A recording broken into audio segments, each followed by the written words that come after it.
Hi friends, నా పేరు సాయి కిరణ్. నేను తెలుగు టెక్ నేను మాట్లాడుతున్నాను. ఫ్రెండ్స్, మనం ప్రీవియస్గా చూసుకుంటే మోటో నుండి ఒక రెండు ఫోన్స్ అయితే లాంచ్ అయ్యాయి, Moto G6 and Moto G6 Play అని చెప్పేసి. అప్పుడు మనకు మోటో G6 Plus అయితే వీళ్ళు తీసుకురాలేదు. ప్రజెంట్ చూసుకుంటే వీళ్ళు మోటో G6 Plus అయితే తీసుకొస్తున్నారు. ఈ రోజే మనకు ట్విట్టర్లో వీళ్ళు ఒక ట్వీట్ అయితే చేశారు, 16 సెకండ్స్ వీడియో కమింగ్ సూన్ అని చెప్పేసి. సో ఈ రోజు వీడియోలో మనము ఈ మోటో G6 Plus గురించి కంప్లీట్ ఇన్ఫర్మేషన్ తెలుసుకుందాం. సో దీని స్పెక్స్, దీని ప్రైస్ అండ్ ఓవరాల్గా ఇది వాల్యూ ఫర్ మనీయో కాదో. So friends, let's get started.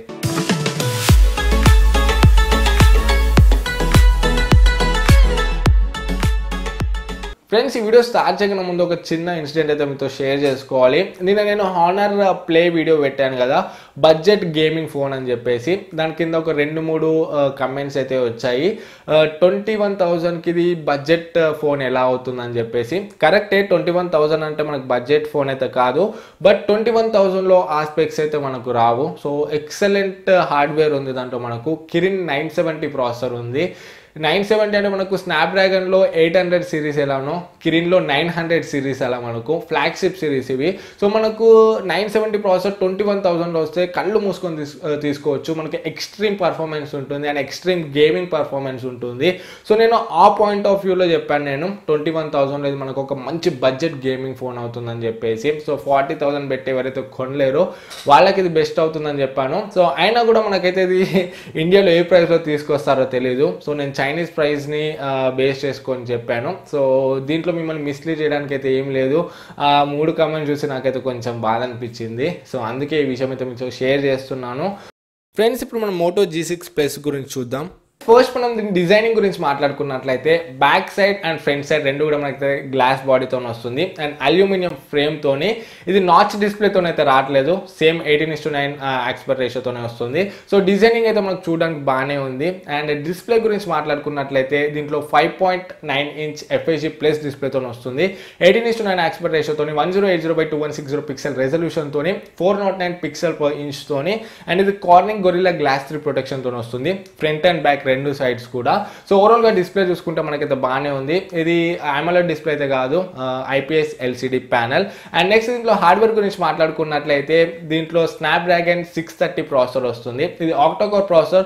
దీంట్లో 8 కోర్స్ కూడా ఆమ్కోటెక్స్ A53 కోర్స్ ఉన్నాయి. 2.2 GHz క్లాక్ అయింది ప్రాసెసర్ అయితే. సో ఇది మనకు కొంచెం 625 కన్నా బెటర్ ప్రాసెసర్ అని చెప్పొచ్చు, 636 కన్నా కొంచెం తక్కువ ప్రాసెసర్ అని చెప్పొచ్చు. అంటే 625, 636 ఈ రెండింటి మధ్యలో ఉంటుందని చెప్పొచ్చు దీని పర్ఫార్మెన్స్ అయితే. అండ్ దీంట్లో జీపీ చూసుకుంటే Adreno 508 ఉంది. దీంట్లో ట్రిపుల్ స్లాట్ వస్తుంది, 2 సిమ్ కార్డ్స్ వేసుకోవచ్చు అండ్ ఒక మెమరీ కార్డ్ వేసుకోవచ్చు. 3 ఎట్ ఏ టైం అయితే వేసుకోవచ్చు. ఇది ఒక మనకు మంచి ఆప్షన్ అవుతుంది. అండ్ మెమరీ కార్డ్ వేసుకుని 256 GB వరకు అయితే మీరు మెమరీని ఎక్స్పాండ్ చేసుకోవచ్చు. ఇది 2 వేరియంట్స్లో వస్తుంది, 4 GB RAM 64 GB inbuilt variant ఒకటి, 6 GB RAM 128 GB inbuilt variant ఒకటి. సో 2 వేరియంట్స్లో అయితే వస్తుంది. అండ్ సాఫ్ట్వేర్ గురించి మాట్లాడుకున్నట్లయితే out of the box Android ఓరియోతో వస్తుంది. అండ్ యూజర్ ఇంటర్ఫేస్ చూసుకుంటే మనకు ప్రీవియస్ లానే మోటోరోలాలో స్టాక్ ఆండ్రాయిడ్ వస్తుంది. అండ్ నెక్స్ట్ మనం ఇప్పుడు కెమెరాస్ గురించి మాట్లాడుకున్నట్లయితే వీళ్ళు ఎక్కువగా హైలైట్ చేసేది దీన్నే కెమెరాస్నే. సో బ్యాక్ సైడ్ చూసుకుంటే డ్యూయల్ కెమెరా సెటప్ ఉంది. ఒకటి 12 మెగాపిక్సెల్ సెన్సర్ f1.7 అపర్చర్ తోని, ఇది 78 degrees wide angle lens. And ఇంకొకటి 5 మెగాపిక్సెల్ సెన్సర్, సెకండరీ సెన్సర్, ఇది f2.2 అపర్చర్ తోని వస్తుంది, 79 degrees వైడ్ యాంగిల్ లెన్స్ తోని వస్తుంది. సో దీన్ని యూజ్ చేసుకుని మనము పోర్ట్రేట్ షాట్స్ అయితే తీయొచ్చు, డెప్త్ ఎఫెక్ట్ అయితే ఇవ్వచ్చు. అండ్ 4Kలో వీడియోస్ని అయితే తీయొచ్చు దీంట్లో 30 frames per second. అండ్ 1080pలో 30 frames per second and 60 frames per second అయితే తీయొచ్చు. డ్యూయల్ LED ఫ్లాష్ లైట్ అయితే మనకు బ్యాక్ సైడ్లో ఉంది. అండ్ ఫ్రంట్ కెమెరా గురించి మాట్లాడుకున్నట్లయితే 8 మెగాపిక్సెల్ సింగిల్ సెన్సర్తో వస్తుంది, f2.2 అపర్చర్తోని, ఇది 80 degrees wide angle lens. So దీంట్లో కూడా మనకైతే ఫ్లాష్ లైట్ అయితే వస్తుంది, ఫ్రంట్లో కూడా ఫ్లాష్ అయితే ఉంది. 1080p at the rate of 30 frames per second మనము ఫ్రంట్ కెమెరాతో వీడియోస్ అయితే తీయొచ్చు. సో ఓవరాల్గా కెమెరా డిపార్ట్మెంట్ చూసుకుంటే అంత ఎక్సలెంట్ అయితే ఏం లేదు. సో ఓకే, బాగానే ఉంది. అండ్ నెక్స్ట్ మనం దీంట్లో బ్యాటరీ గురించి మాట్లాడుకున్నట్లయితే 3200 mAh బ్యాటరీతో వస్తుంది, 15 watt టర్బో ఛార్జింగ్ సపోర్ట్ చేస్తుంది, అంటే ఫాస్ట్ ఛార్జింగ్ అయితే దీంట్లో ఉంది. అండ్ Type-C ఛార్జర్తో వస్తుంది, Type-C పోర్ట్ అయితే దీంట్లో ఉంటుంది.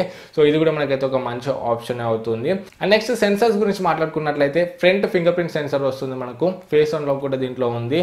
అండ్ యాజ్ యూజువల్గా అన్ని సెన్సర్స్ అయితే దీంట్లో ఉన్నాయి, accelerometer sensor, proximity, zero gyroscope sensor, compass sensors ఇవన్నీ కూడా మనకు ఉన్నాయి. అండ్ బ్లూటూత్ 5.0కి సపోర్ట్ చేస్తుంది, NFC-కి సపోర్ట్ చేస్తుంది, అండ్ 3.5mm జాక్ కూడా దీంట్లో మనకైతే ఉంటుంది. అండ్ నెక్స్ట్ ఫైనల్గా దీని ప్రైసింగ్ గురించి మాట్లాడుకున్నట్లయితే ఇది మనకు మోటో G6 14,000లో వచ్చింది, అండ్ మోటో G6 ప్లే మనకు 12,000లో వచ్చింది. కాబట్టి మోటో G6 ప్లస్ అయితే 16,000 అబోనే రావడానికి అయితే ఛాన్సెస్ ఉన్నాయి. సో బిలో 20,000 ప్రైజింగ్లోనైతే ఫోన్ మ్యాక్సిమం వస్తుంది. సో 20,000 లోపు వస్తే ఈ ఫోన్ అయితే మనం కొనవచ్చు. సో అంత వాల్యూ ఫర్ మనీ అయితే కాదు, 20,000 కూడా మనకు 15,000లోనే దీని కాన్ఫిగరేషన్ ఫోన్స్ అయితే వస్తున్నాయి, దీనికన్నా బెటర్ ఫోన్స్ వస్తున్నాయి. బట్ అయినా కూడా మీకు మంచి బిల్డ్ అండ్ మంచి బ్రాండ్ ఫోన్ కావాలనుకుంటే ఈ ఫోన్ అయితే మీరు ప్రిఫర్ చేయొచ్చు. సో ఎస్పెషల్లీ మోటో లవర్స్ ఉంటారు కదా, మోటో లవర్స్ అయితే ఈ ఫోన్ అయితే కొనవచ్చు. అండ్ ఫ్రెండ్స్ మనకి ఫోన్ 660 ప్రాసెసర్తో వస్తుందని రూమర్స్ కూడా ఉన్నాయి, ఒఫిషియల్ న్యూస్ అయితే కాదు. బట్ 660 ప్రాసెసర్తో వస్తే మాత్రం ఇది మనకు 20,000 అండర్లో ఒక బెస్ట్ ఫోన్ అవుతుంది. అండ్ ఇంకా MI8 కూడా కొంతవరకు కాంపిటీషన్ అయితే ఇస్తుంది. సో ఫ్రెండ్స్ ఓవరాల్గా ఈ ఫోన్ గురించి అయితే నా ఒపీనియన్స్ ఇది. సో ఈ ఫోన్ మనకు నెక్స్ట్ మంత్ లోపైతే లాంచ్ అవడానికి మాక్సిమం ఛాన్సెస్ ఉన్నాయి. ఈ వీడియో నచ్చితే వీడియోని లైక్ చేయండి, మీకు ఏమైనా డౌట్స్ ఉంటే కింద కమెంట్స్లో అడగండి, డెఫినెట్గా నేను హెల్ప్ చేయడానికి ట్రై చేస్తాను. ఫస్ట్ మన ఛానల్ కోసం ఎటువంటి టెక్నాలజీ సంబంధించిన వీడియోస్ కోసం మన ఛానల్కి సబ్స్క్రైబ్ అవ్వండి. మళ్ళీ నెక్స్ట్ వీడియోలో మీ ముందుకు వస్తాను. అప్పుడు this is Sai Kiran from Telugu tech TV signing out. జై హింద్.